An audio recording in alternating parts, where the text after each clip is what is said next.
آج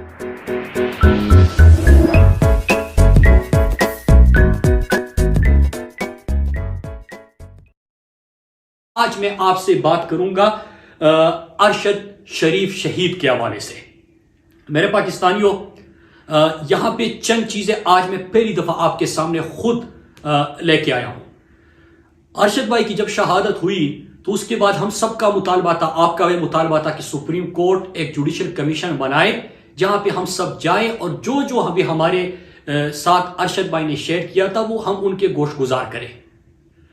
اس سے پہلے حکومت پاکستان فیکٹ فائنڈنگ کمیٹی بناتی ہے، اور فیکٹ فائنڈنگ کمیٹی جب بنتی ہے تو اس میں مجھے بھی بلایا جاتا ہے۔ فیکٹ فائنڈنگ کمیٹی کے سامنے میں نے 2 دفعہ تحریری بیان، سٹیٹمنٹ یا ان سے فیکٹ فائنڈنگ کی ڈائریکشن کو ٹھیک کرنے کے لیے، قاتلوں کو پہنچنے تک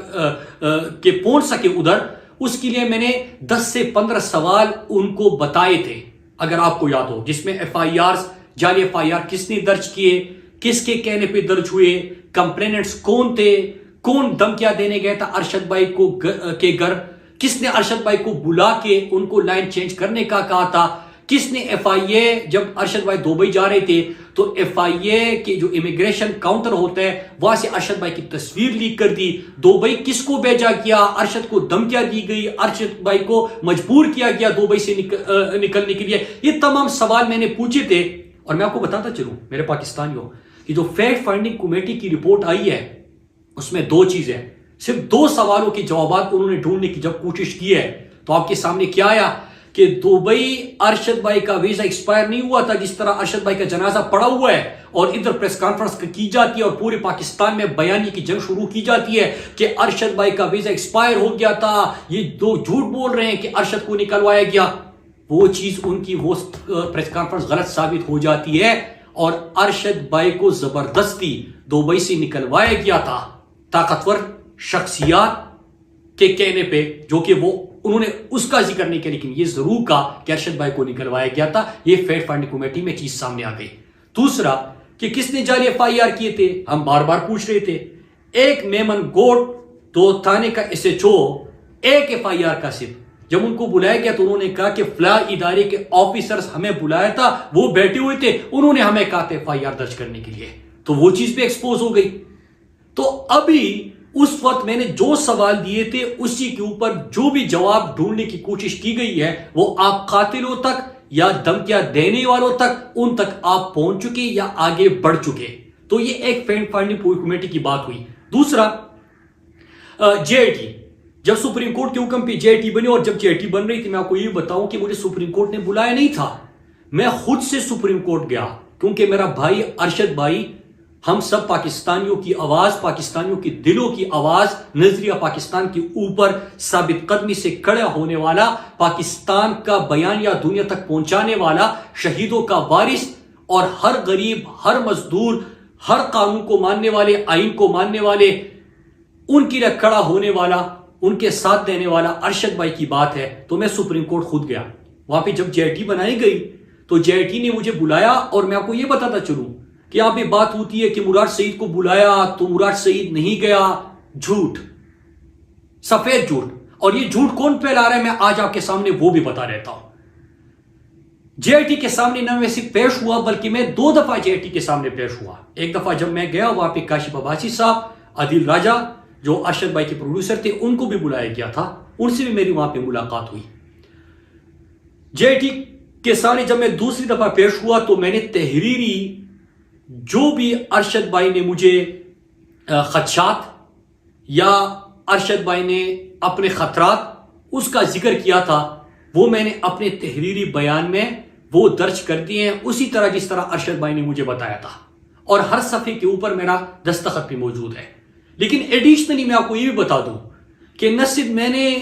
وہ سب کچھ لکھ کے تحریر کر کے دستخط کر کے دے دیا ہے جو ارشد بھائی نے خطرات یا خدشات کا اظہار کیا تھا،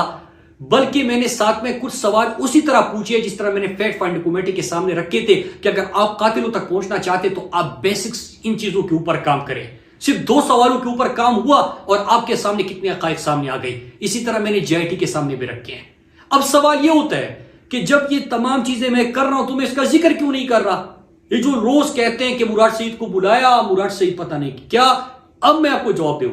میں میڈیا نہیں کر رہا۔ ارشد بھائی میرے لیے پولیٹکس نہیں ہے، ارشد میرے لیے بیانی کی کوئی جنگ نہیں ہے۔ ارشد کے ساتھ میرا تعلق، میری دوستی، میرا رشتہ بہت بڑھ کر ہے، وہ میرے گھر کا فرد تھا، میرے لیے ان سے بڑھ کر تھا۔ میں اتنا بے حس نہیں ہوں کہ جنازہ پڑا ہوا ہے اور یہاں پہ بے حس تو پریس کانفرنس کرے اس کے اوپر، وہ بندہ اس کے دوست بننے کی کوشش کرے، ٹی وی پہ آئے، جس کے ساتھ ارشد بھائی نے کبھی بات نہیں کی ہوگی۔ ارشد تو عزت سب کو دیتا تھا جو بھی اس کے پاس آتا تھا، لیکن ارشد بلیو نہیں کرتا تھا۔ پھر اس کے ساتھ میں ایک اور چیز بھی آپ کو بتاؤں کہ میں نے جو کچھ بھی تھا وہ وہاں پہ مطلب اپنے بیان میں درج کر دیا جو ارشد بھائی نے بتا دیا تھا۔ اور اس کے بعد 2-3 چیزیں میں آخر میں کچھ سوال چھوڑ کے جا رہا ہوں، وہ یہ کہ جو لوگ یہ بیانیہ بنا رہے ہیں، ہم سب کو پتا ہے، مجھے تو خاص طور پہ پتا ہے، جن کو خوف ہے کہ جو 2 سوال میں نے فیکٹ فائنڈنگ کمیٹی کو 10-15 سوال دیے تھے، 2 کے جوابات انہوں نے ڈھونڈ لیے، کون اس سے ایکسپوز ہو گیا؟ تو جو ایکسپوز ہو گیا نا، تو اس کو خوف ہے، تو جس کو خوف ہے تو وہ یہ پروپیگنڈے کر رہا ہے۔ پھر دوسری بات یہ کہ ابھی میں نے جے آئی ٹی کے سامنے تحریری بیان دیا ہے، اس میں نے وہ کچھ لکھا ہے جو ارشد بھائی نے بتایا تھا، اور ارشد بھائی نے جس طرح بتایا میں نے اسی طرح درج کر دیا۔ تو کیا آپ کو اسی کا خوف ہے کہ اس کے بعد جے آئی ٹی میں کیا ہوگا یا سپریم کورٹ میں کیا ہوگا؟ ان چیزوں کا خوف ہے، اس لیے آپ یہ بیانیے کی اور اس طرح پروپیگنڈے کرنے کی کوشش شروع کر دیتے ہیں۔ اور ایک آخر میں ایک سوال چھوڑ کے جا رہا ہوں، اپنے جو پاکستان کے ہمارے ادارے ہیں جن کا نام لے کے ایسے ٹچے لوگ روزانہ ان کے ترجمان بن کے کہتے ہیں کہ ہمیں ادارے نے بتایا کہ مراد سعید جب وزیر تھا تو یہ سستی سڑکوں کا ذکر کرتا تھا کہ ہم نے سڑکیں سستی بنائی، ماضی میں مہنگی بنتی تھی تو فلاں ملک ناراض ہوتا تھا یا فلاں بندہ ناراض ہوتا تھا یا ادارہ اس سے ناراض ہوتا تھا، اور اس طرح کی لمبی کہانیاں وہ گاڑ لیتے ہیں۔ تو میں سوال آج پوچھ رہا ہوں کہ کیا یہ آپ کے ترجمان ہیں؟ آپ نے ان کو یہ کہانیاں بتا کے بلا کے اپنے ترجمانی کا ٹاسک دیا ہوا ہے، اور ایسے ایک بندہ نہیں ہے۔ جو لوگ آپ سے ملتے ہیں، جو چائے میں رس ڈبو کے وہ آپ کے گنتے رہتے ہیں، تو وہی لوگ آ کے پھر یہ باتیں شروع کر دیتے ہیں۔ تو آپ وضاحت کریں کہ کیا یہ آپ کے کہنے پہ ہو رہا ہے؟ اگر آپ کے کہنے پہ ہو رہا ہے تو کل بیٹھ کے میں اس کے تفصیلی جواب آپ کو دے دوں گا، اور یا ایک اور کام کرے، اگر آپ کی زبانی ہے تو آپ کل کے سامنے آ جائے، آپ بات کر لیں، پھر میں آپ کو جواب دیتا ہوں۔ تو میرے پاکستانیوں میں ایک چیز بتاؤں کہ ارشد بھائی کے حوالے سے میں جے آئی ٹی میں بھی، سپریم کورٹ میں بھی، اور میں یہ عزم کرتا ہوں، میرا بلیف ہے کہ میں سپریم کورٹ میں مجھے کبھی نہیں بلایا گیا، میں خود جا رہا ہوں، اور میں سپریم کورٹ ہر دن جاؤں گا۔ جب بھی ارشد بھائی کا کیس ہوگا، جو بھی دروازہ کٹکھٹانا ہوا میں وہ کٹکھٹاؤں گا۔ جس کو بھی ان چیزوں سے خوف ہے اور یہ ادھر ادھر کی باتیں کر رہے ہیں اور توجہ ہٹانے کی کوشش کر رہے ہیں، ان کو ناکامی ہوگی، میں آخر دم تک لے کے جاؤں گا۔ جس نے ارشد بھائی، میرا ایمان ہے، میں روز کہتا ہوں کہ جس نے ارشد بھائی کے اوپر زمین تنگ کر دی تھی، اللہ کی زمین تنگ کر دی تھی، اللہ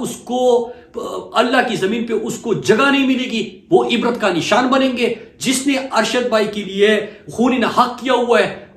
ان کو اللہ عبرت کا نشان بنائے گا، اور انشاءاللہ انصاف ہوگا۔ ارشد ان کے گلے پڑے گا۔ ارشد آج بھی زندہ ہے، ارشد کا نظریہ زندہ ہے، ارشد کے چاہنے والے زندہ ہے، اور ہم یہ مقدمہ لڑتے رہیں گے۔ اور آخر ایک چیز اور، کہ جو سوات فاٹا ملاکڑ بلوچستان میں ہو رہا ہے، میں روزانہ کی بنیاد پہ یہ سلسلہ جاری کروں گا، آپ سے بات کروں گا۔ اور اس کے علاوہ میں یہ بھی بتاتا چلوں کہ جو جن کو یہ خوف ہے، تو میڈیا چینلز کو بھی بتاتا ہوں، اور ان کی جو اس طرح ٹچے آ جاتے ہیں سامنے کہ ہمت ہے نا تو میری تقریر میں تو پچھلے 1 مہینے میں 25-30 تقریریں کر چکا ہوں، چلاؤ نا، کیوں آپ لوگوں کی کام پیٹان جاتی ہے؟ ہمت پیدا کرے۔ خود میں مراد سعید کھڑا ہے، اپنے لوگوں کے لیے کھڑا تھا، اور میں نے اپنے لوگوں کی جس طرح نمائندگی کی ہے پاکستان کی تاریخ میں، اس کی مثال نہیں ملتی کہ آپ لوگ جو کسی اور کی جنگ ہمارے گھروں تک لے کے آ رہے تھے۔ اللہ کا شکر ہے کہ ملاکڑ میں آپ کو ناکامی ہو گئی، اور میں اپنے ملاکڑ کے لوگوں کو کہتا ہوں کہ اپنے آنکھ اور کان دونوں کھلے رکھنا، اور باقی جو اس چیز کے حوالے سے گفتگو ہے میں کل انشاءاللہ آپ کے سامنے رکھوں گا۔ آپ سب کا بہت شکریہ۔ پاکستان زندہ باد۔